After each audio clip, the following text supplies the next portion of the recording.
के भाई हम प्रमोद प्रेमी यादव कुछ अलग अंदाज में वही शिवा स्टूडियो के माध्यम से बाबू कैसे कुछ अलग टेस्ट आप सबके देवे के कोशिश कैले हैं।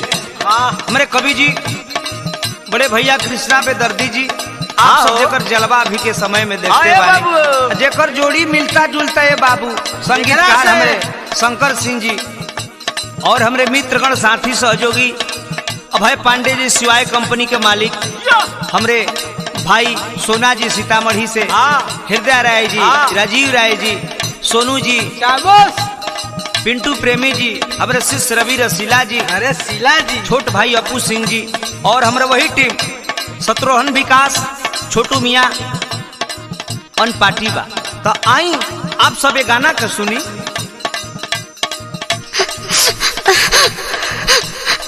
ए तू रोवा तरे तेरे घूमबे तकबे का भरे कि तू होलिया किसान बनौले तो चेहरा के लाइट भागल बा का भरे का भइल बोल प्रेमिया हमर सब छेमिया तुर लेहल छेमी तुर ले बा तो हां ते गोइल कहां रहिस हम गई रही साग खोटे। चुप तोरा कवही दिन रुपए हम देनी कि जाके अलुआ परवल किन ले बाकी तोर तब मनबे ना तोर आदत शुरुए के बिगड़ल ह माई कहले रही तबे न गलन हम साग खोटे आ तू बोला तारा तोर माइयो के आदत तुहे हो गइल बा। हमरा माई पे मत जा हमरे लगे रह। अच्छा ही बता का तोरा दागी कहाँ से लागल बरे घूमबे तनी कैसे लागल बाबे कपड़ा में दागी कैसे लागल बाबे कपड़ा में दागी कैसे लागल बाबे कपड़ा में दागी रो खुल के बताई बे कि अभी भगानी खुल के बताई बे कि अभी भगानी खुल के बताई बे कि अभी भगानी ओए मई कैसे भइल बरे बोल बोल लगतर मोइल कहां रहिस कोइल उठ लग चाटल बावे बावे ऐसन बात नहीं खे इ तो रोते रोते मुंह सूख गइल बा रोवत रे लगतर मोइल कहां रहिस कोइल उठ लग चाटल बावे बावे कैसे बढ़नी फाटल बावे कैसे बढ़नी फाटल बावे कौन मुसके काटल बावे कौन मुसके काटल बावे तबे सन बतात है तारा के कि साग खोटे गले ही साग खोटे तो हई कैसन हुलिया बना के आइल बड़े जा तू साग खोटे गए रहे बाबा जी के खेत में साग खट गए रे बाबा जी के खेत में साग खट गए रे बाबा जी के खेत में कहली तू विवादित जमीन पता ना रहे बाबू साहेब देख लेते और देत में बाबू साहेब देख लेते और देत में बाबू साहेब देख लेते और देत में रहे आही रन के ऐसी न तन के हमरो मिजाज बह कैलस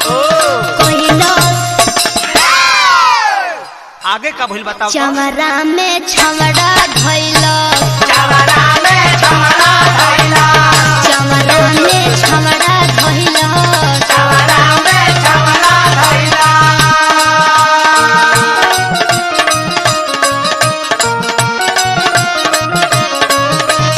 अरे सुजीत मीडिया जी बॉम्बे चली बॉम्बे जी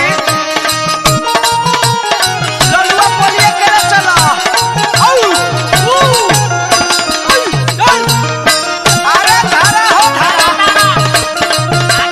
बाबा सदा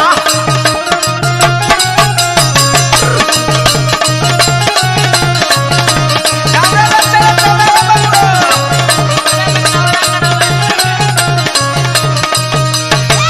चमड़ा में छमड़ा धइला चमड़ा में छमड़ा धइला तू गोइले ठीक बा बाकी बतौले कहे ना हमरा से का कहीं तारा से डेरात रही वही से ना बतैनी एक दिन छोड़ने तो तू ई हाल कइले चुप पे चोरी गइल रहले हम से न कहले रहले उल्टा सीधा भइल जवन कैसे के सहले रहले एक कदम कमी ना रहे चाकर चाकर सीना रहे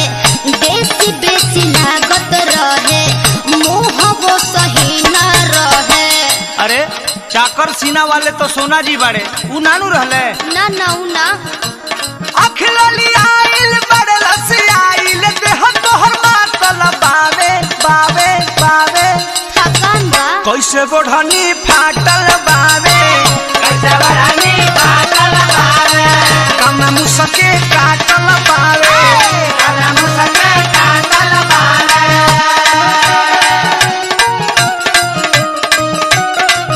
बा भाई बा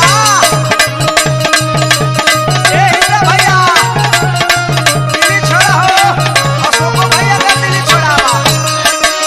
चवरा में चवरा भैला, चवरा में चवरा भैला। अच्छा जाए दे, अब तोरा का माफ हम कह दे, बाकी जो भेटाई तो ओकरा का मरबे नु। उ कुत्ता के हम जूता से मारा। तहार कसम जानू हम तहार नु हई। अच्छा तू प्रॉमिस कर तो प्रॉमिस। हेरु नानु गलती करबे, क्रिया खोके मिलका मरबे, अब नानु छूटा कबो कबो ना। जाई के तू खेत में चरबे। गलती न मोर रहे, खेत में या जोर रहे, छोड़ पर मोध जानो उ त चाई चोर रहे। अरे वो अबुआ नानु रे ना हृदय भाई रहले का, ना ये दादा उनकरा के मत कह। बुझ गई नी। कृष्ण में दर्द उड़ले बाड़ा कर दी जी तू बाबा के दांतल बावे बावे बावे। का हो कैसे बढ़नी फाटल बावे, कैसे बढ़नी फाटल बावे, कौना मुस्की काटल बावे, कलम सके काटल बावे, कलम सके काटल बावे। चमरा में झमड़ा धइलस, चवरा में चवरा भैला, कैसे बढ़नी फाटल बावे, कैसे बढ़नी फाटल बावे, चमरा में झमड़ा धइलस। चवरा में चवरा भैला। लागत है कि कोनो बड़का मुझ से काम है।